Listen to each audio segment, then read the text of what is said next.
역할을 할 수 있을지 아니면 팽팽한 신경전이 이어질지 저희가 관심을 두고 좀 봐야겠습니다. 오늘 저희가 준비한 소식 말씀드리겠습니다.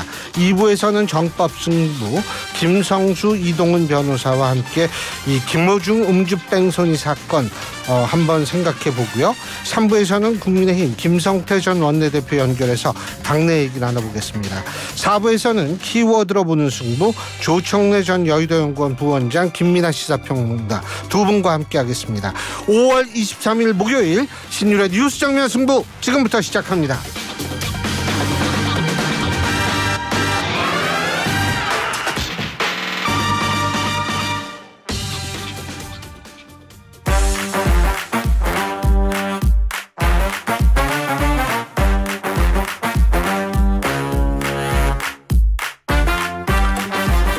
언제나처럼 신율의 뉴스 정면 승부 오늘 하루에 있었던 정치 뉴스 여러분들께 말씀드리고 함께 생각해보는 뉴스 인앤아웃으로 시작할 텐데요. 자, 오늘도 이우영 아나운서 함께하겠습니다. 안녕하세요. 안녕하세요. 이우영입니다. 살면서 수해 입어본 적 있어요? 비 피해요?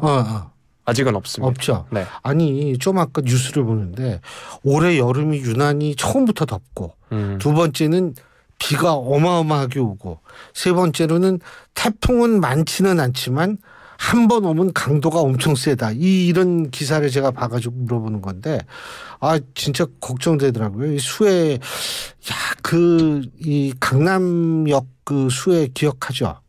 네. 뭘 기억해요? 강남역 되게 유명한 사진도 있지 않습니까? 있잖아요. 차 위에서 이렇게 휴대폰 스마트폰 만지고 계십니다. 근데 이거 진짜 어떻게 이 올 여름에 비가 이렇게 온다니까 그 전에 빨리 뭔가 좀 이 대비를 잘 해야 될 것 같은데 왜 큰 저장 터널, 물 저장 터널 아시죠? 네.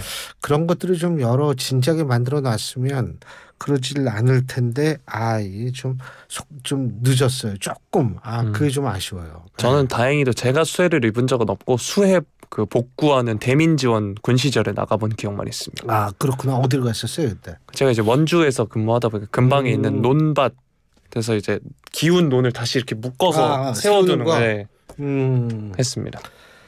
그래도 앞으로도 좀 건강하니까 좀 많이 해요. 네, 알겠습니다. 네. 아니 기회 있으면 자원봉사라는 거 있지 않습니까? 네. 그런 것도 좀 하고 그래야지. 우리 같은 사람 자원봉사 가면 오히려 방해된다고 그래가지고. 너무 동감을 하는 것 같아요. 그래도 봉사 같은 거 가시고 또 사진도 찍고 이러시면 또. 난 정치하는 사람이 아니잖아요. 그렇죠. 네. 근데 이 정치인들도 봉사하는 거 되게 좋아요. 예? 같이 함께 아픔을 한다는 건 좋은데 진심에서 좀 우러나오는 그런 봉사활동이 있으면 좋겠다는 생각이 듭니다. 여러분 어쨌든 이 여름이 이제 슬슬 오고 있으니까 수해 대비 잘하시기 바라겠고요. 여러분의 오늘 방송 관련한 의견 있으시면 우물정 0945 샵 0945로 문자 보내주십시오. 짧은 문자 50원, 긴 문자 100원의 유료 문자고요. 여러분의 의견 되도록이면 방송에 많이 반영하도록 하겠습니다. 네. 자, 오늘 어떤 얘기부터 해볼까요? 네, 앞서서 저희 방송에 앞서서 속보로 전해진 소식이죠. 이 3국 정상회의 관련 소식부터 살펴보도록 하겠습니다. 일단 시간 순으로 설명을 해드릴 텐데요. 윤석열 대통령과 기시다 후미오 일본 총리가 26일 다음 주에 서울에서 정상회담을 하는 방향으로 한일 정부가 조율하고 있다는 소식이 교도통신을 통해 어제 보도가 됐습니다. 어제 보도된 내용부터 살펴보면 26일에서 27일 서울에서 열릴 것으로 알려진 한중일 정상회의 참석을 계기로 윤 대통령과 기시다 총리가 양자회담을 하고 한일 관계 강화를 도모할 계획이다라는 소식이 전해졌습니다. 이게 한일 정상회담의 경우는 약 6개월 만인 거고요. 한일 정상은 이번 회담에서 북한의 핵과 미사일 개발에 대응하기 위해 한미일 협력을 재차 확인할 것으로 예상이 되고 있습니다. 또 북한의 잇따른 미사일 발사에 대한 우려를 공유하고 한미일 방위 협력을 촉진하는 데도 합의할 것으로 전망된다라고 교도통신이 전했는데요. 또 한일 관계에서 요즘 이 소식을 빼놓고 이야기할 수가 없습니다. 라인 관련 사태인데요. 교도통신에 따르면 한국 측에서는 메신저 앱 라인의 개인정보 유출과 관련해 일본 총무성이 라인 운영사인 라인 야후의 한국 네이버와 자본관계 재검토를 요구한 데 대해 여론이 반발하고 있어 정상회담 의제로 오를 가능성이 있다라고 내다봤습니다. 조태열 외교부 장관이 기미카와 요코 일본 외무상과 통화를 하고 최근 중국 방문 결과를 공유하는 한편 한중일 정상회의에 대해서도 의견을 교환했다고 하고요. 이 외무상은 조 장관의 설명에 감사를 표하고 한중일 정상회의의 성공적 개최를 위해 계속 협력해 나가자 이렇게 이야기를 했습니다. 이런 도중에 오늘 이제 속보가 전해졌는데요. 오늘 용산 대통령실 청사에서 김태효 국가안보실 1차장이 브리핑을 열었습니다. 9차 한중일 정상회의가 다음 주 오는 26일과 27일 1박 2일 일정으로 서울에서 열린다라고 밝힌 건데요. 첫날인 26일의 경우에는 한중, 한일 정상회의가 각각 열립니다. 윤석열 대통령과 리창 중국 총리가 먼저 만나고요. 이어서 기시다 일본 총리와 한일 정상회담을 갖습니다. 27일 이튿날에는 한중일 3국 정상이 모두 모여서 정상회의를 개최하는데 이렇게 정상회의가 3국이 하는 게 4년 5개월 만이다라고 합니다. 회의 결과는 3국 공동선언에 포함될 전망이라고 하고요. 라인 야후 사태를 비롯해서 최근 한일 관계가 마냥 긍정적인 방향으로 흘러간다고 볼 수는 없는 상황에서 한일뿐만 아니라 한중일 3국 정상회의가 열립니다. 이번 정상회담이 지닌 함의는 뭐라고 보시나요? 글쎄요, 뭐 한중일 정상회담 이게 4년 좀 넘어서 개최가 되는 걸 거예요. 근데 이게 2008년인가부터 아마 시작을 했을 텐데 코로나 때문에 이제 한중일 정상회담이 멈춰섰었죠. 그러다가 이번에 다시 열리는 건데 사실 이번에 한중일 정상회담 아주 분위기가 묘합니다. 중국이 대만 총통 취임식 참석과 관련해서 한일 공사를 초치해서 항의를 했거든요. 그것도 그런데 사실 이 부분 보면서 제가 조금 씁쓸했던 게 뭐냐면 모르겠어요. 한국, 일본 말고 다른 나라도 그렇게 했는지 모르지만 대만 총통 취임식에는 상당히 많은 서방 국가들이 정말 고위급을 이 사절단으로 해서 참석을 시킨 것으로 알고 있거든요. 뭐 영국, 유럽, 호주 뭐 이 굉장히 많은 국가들이 참석을 한 것으로 알고 있는데 왜 유독 한국과 일본의 딴 나라도 그럼 이렇게 했는지 좀 그게 굉장히 궁금해요. 그런데 우리가 흔히 like-minded 그룹이라고 얘기를 하거든요. 국제정치에서 그게 뭐냐면 비슷한 의견을 가진 국가들 그룹이다. 예? 이런 뜻이에요. like-minded 그룹. 근데 이 유사 의견, 유사 입장국, 유사 의견국 이런 것들이 우리나라는 그럼 어디냐? 우리나라 서방 국가예요. 당연히.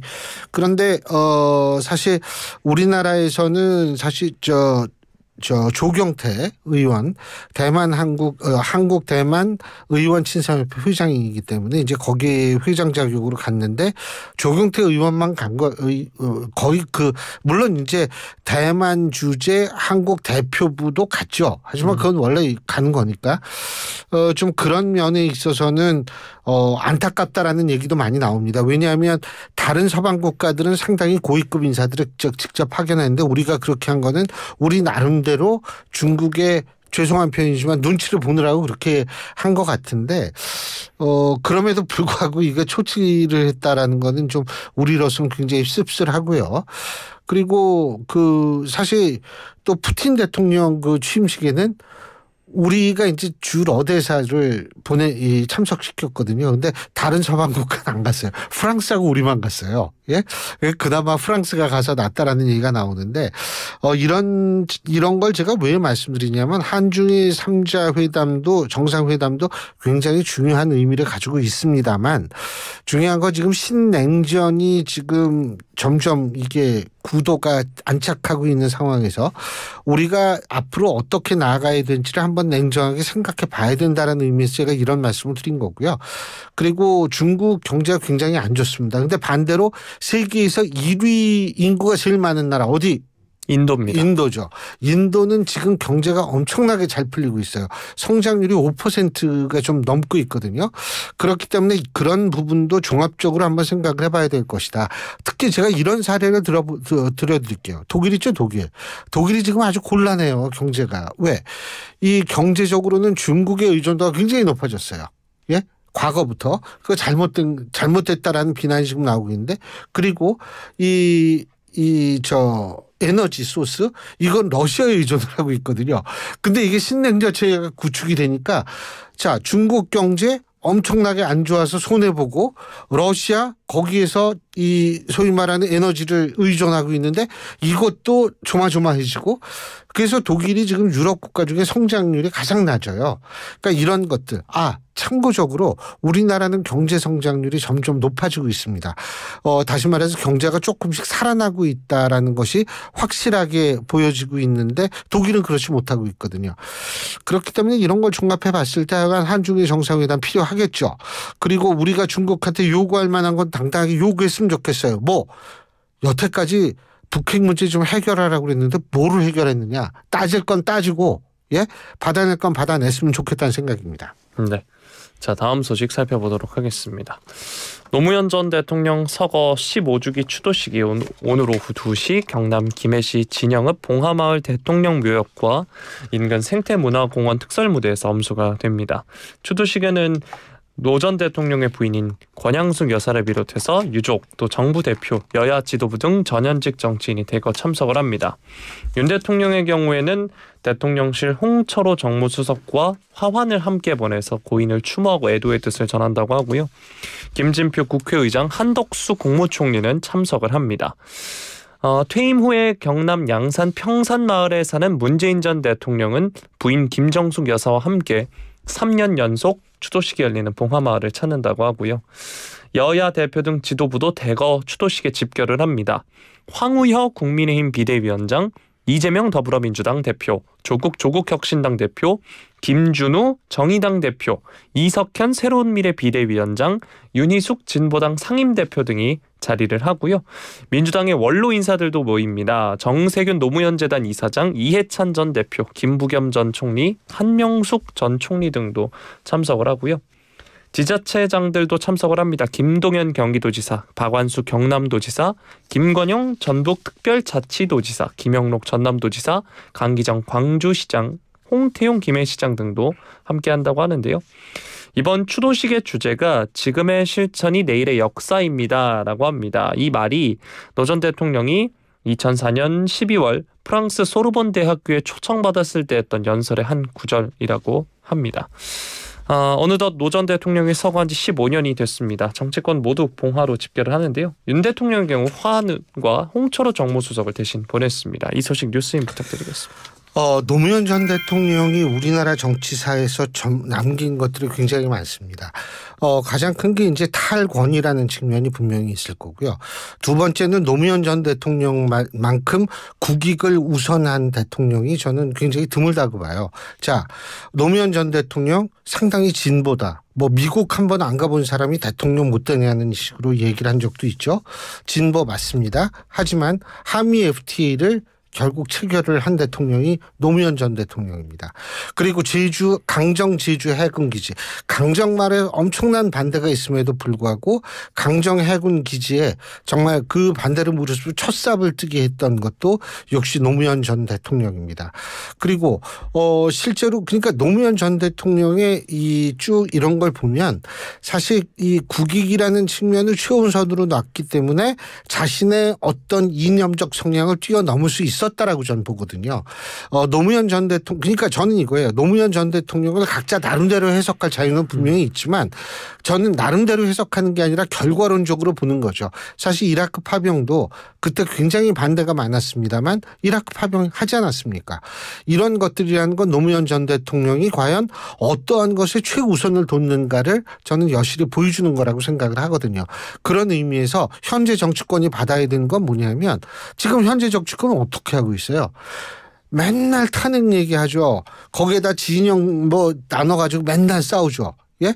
그리고 이 속에는 뭐냐면 우리는 선이고 상대는 악이라는 생각이 있거든요. 노무현 전 대통령 그렇게 생각했으면 제가 지금 열거했던 이런 일들을 할 수 있었을까요?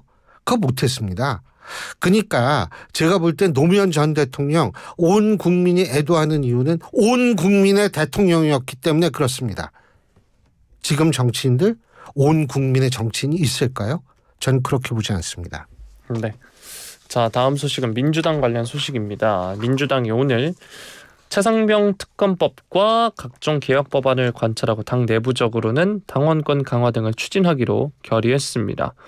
충남 예산에서 1박 2일 일정으로 열린 21회 국회 당선인 워크숍을 마무리하면서 이런 결의문을 채택을 했는데요.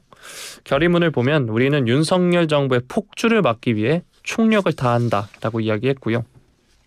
당원 중심 민주당을 만드는 길에 더욱 노력한다. 당원은 민주당의 핵심이자 그 무엇과도 바꿀 수 없는 소중한 자산이라는 점을 명확히 하고 당원의 의사가 민주적으로 반영되는 시스템을 더욱 확대하고 강화한다. 이렇게 결의를 했습니다. 박찬대 원내대표의 인사말에 보면 지난 2년 윤석열 정부는 이태원 참사, 오송 참사, 해병대원 순직 등 연속된 참사로 국민의 생명과 안전을 위험에 빠뜨리고 돌이킬 수 없는 마음의 상처를 줬다 이렇게 비판을 했습니다. 또 어제도 그리고 더 이상 못 참겠다. 윤석열 정권을 확실하게 견제해라. 정부가 손 놓은 민생기업 민주당이 책임감 있게 완수하라. 이번 선거에서 국민께서 민주당에 171석을 주신 이유는 이렇게 분명하다라고 이야기하기도 했습니다. 자, 한편 어제도 전해드렸던 소식인데요. 더불어민주당 국회의장 경선 결과에 반발해서 탈당한 당원이 2만 명을 넘어섰다라는 소식도 전해지고 있습니다. 이재명 대표는 이번 사태를 계기로 당원 중심의 정당으로 전환하겠다는 의지를 재확인했는데요. 이 대표가 오늘 이제 노 전 대통령 서거 15주기 참석을 위해 이동하는 차량 안에서 유튜브 라이브를 진행을 했습니다. 경선 파장과 관련해 2만 명이 탈당을 했는데 이번 일을 계기로 당원 중심의 대중정당으로 확실히 변모시키자 이렇게 이야기했습니다. 합리적, 이성적 논쟁이라기보다 정서적 논쟁에 가깝다는 생각이 커지고 있다. 그 이유를 짐작컨대 기대와 애정이 커서 그런 것 아닌가 싶다 이렇게 진단을 했고요. 기대가 컸기 때문에 실망이 컸던 것이다 이렇게 이야기를 했습니다. 우원식 의원을 향해서는 제가 매우 존경하는 분이다. 유능하고 이는 국회의장이 된 우 당선자의 몫이기도 하다 이렇게 평가를 했습니다. 이번 일을 계기로 당원 중심의 대중정당으로 확실히 변모시키자라고 이야기를 한 건데요. 또 탈당한 당원들을 향해 편지를 쓸 계획을 밝히기도 했습니다. 그러면서 당원들을 향해 포기하지 말았으면 좋겠다. 대신 혼을 내라라고 재차 강조했습니다. 자, 민주당 내에서 이처럼 당원권 강화 움직임 계속 이야기가 나오고 있는데요. 어제도 저희가 관련 소식 전해드린 바 있습니다. 당원 중심의 민주당을 만들려는 민주당의 움직임 어떻게 보시나요? 그 당원 중심의 대중정당이라고 주장을 하는데 우선 첫 번째로 제가 궁금한 것이 대중 이퀄 당원이라는 얘기인지 전 그게 굉장히 궁금합니다. 제가 한 가지 더 말씀드리자면 사실은 미국은 원래 포괄정당이었고 일본의 자민당 같은 경우에도 전형적인 포괄정당입니다. 이 포괄정당이라는 게 뭐냐면 실제로 특정 이념에 기반하지 않고 실제로 그 이념에 기반하지 않아서 되도록 이 많은 그 다양한 의견과 생각, 국민들의 생각을 녹여내려고 노력하는 정당이 포괄 정당인데 지금 사실은 유럽 정당들 이념 정당이라고 보기 힘들거든요. 포괄 정당으로 점점 넘어가고 있는데 우리나라에서 지금 민주당 같은 경우에서 얘기하는 것은 뭐냐면 포괄 정당과는 반대 방향으로 가고 있는 것 같다라는 생각이 듭니다. 그리고 이 당원 숫자의 정확한 숫자는 우리가 알 수가 없어요. 그거는 그 정당 사람들만 압니다. 근데 이재명 대표가 500만이라고 얘기를 하니까 그런가 보다 했는데 저는 어제 숫자 듣고 깜짝 놀랐어요. 왜 그러냐면 제가 알기로 한 250만 정도 되는 것 같은데 250만이나 500만이나 차이는 물론 크지만 그게 그건 게 뭐냐면 전 세계에 있잖아요. 일당 독재 국가 말고는 당원이 그렇게 많은 민주주의 국가가 없어요. 이거를 그러면 야, 이 민주당이 500만 당원, 전 500만이라고 얘기한 건 민주당이 주장하는 것을 그대로 인용하는 겁니다. 야, 500만 당원이니까 이걸 좋아해야 되는 것인가? 아마 유럽식 시각으로 볼 때에는 이것을 어떻게 바라볼까? 그렇게 썩 좋은 인상으로 바라보지는 않을 수 있다라는 생각이 제 개인적인 판단입니다. 제가 이 말씀 드리는 이유는 왜 그러냐면 아무리 정치가 이게 이 우리나라가 모든 온 국민이 정치에 관심이 많다 그래도 이 500만이라면 우리나라 지금 유권자가 약 4,300만 조금 넘거든요.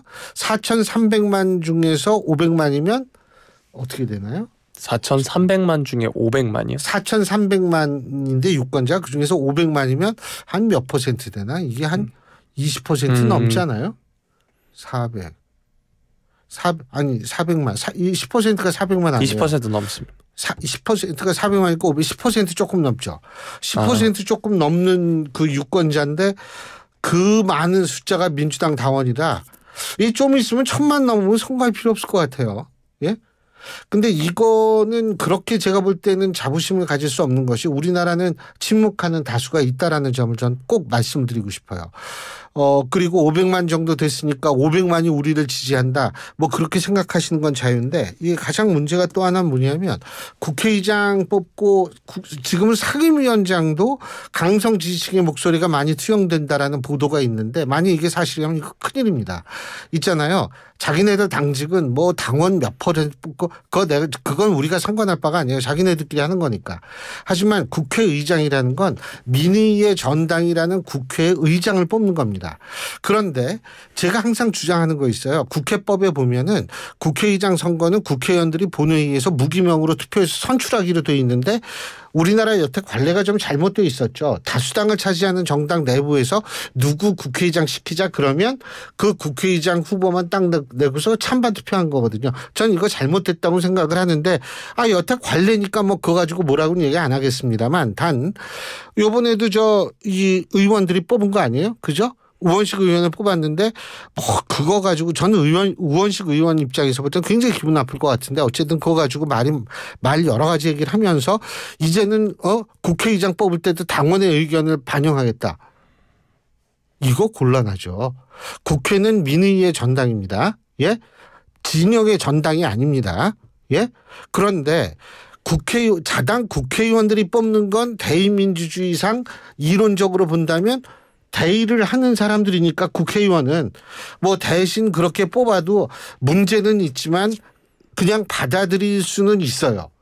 그런데 당원을 거기 포함시킨다면 그 당원은 그럼 누가 당원을 그 대의를 우리의 의사를 대신하게 시킨 겁니까? 그거는 아니거든요. 그렇기 때문에 저는 그런 부분 굉장히 좀 우려스럽게 보고 또 하나는 뭐냐면 상임위원장까지 그 영향을 미친다라는 건 저는 이거는 굉장히 좀 심각한 문제라고 생각합니다. 절대로 특정 진영에 치우친 국민만 국민이 아닙니다. 국민은 정말 다양하고 민주당의 당원들과 생각이 다른 분들도 다 국민이라는 사실을 잊으면 안 됩니다. 국회를 너무 국민을 너무 자의적으로 해석하는 것은 아닌가. 저는 민주당에게 그런 얘기를 좀 드리고 싶고요. 한 가지 더 얘기한다면 뭐 장관 탄핵 문제도 아마 나왔던 모양인데 제가 볼 때에는 입법권 남용이라는 소리를 듣는 순간 제가 볼 때에는 지금 다음 주 화요일 날 이 해병대원 특검법 표결이 있는데 뭐 이탈표 있죠. 제가 볼 때 이런 식으로 나오면 이탈표 없을 것 같다는 생각이 듭니다. 예.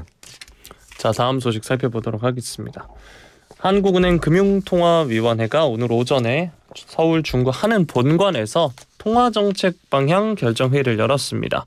기준금리를 현 수준인 연 3.5%로 유지하기로 한 건데요. 이번 금통위에는 퇴임한 조윤재, 서경영 금통위원 자리를 대신해 새롭게 임명된 이수영, 김종화 위원이 처음으로 회의에 참석했다고 합니다. 오늘 금통위 결정으로 지난해 2월, 4월, 5월, 7월, 8월, 10월, 11월, 올해 1월, 2월, 4월에 이어 11회 연속 금리 동결입니다.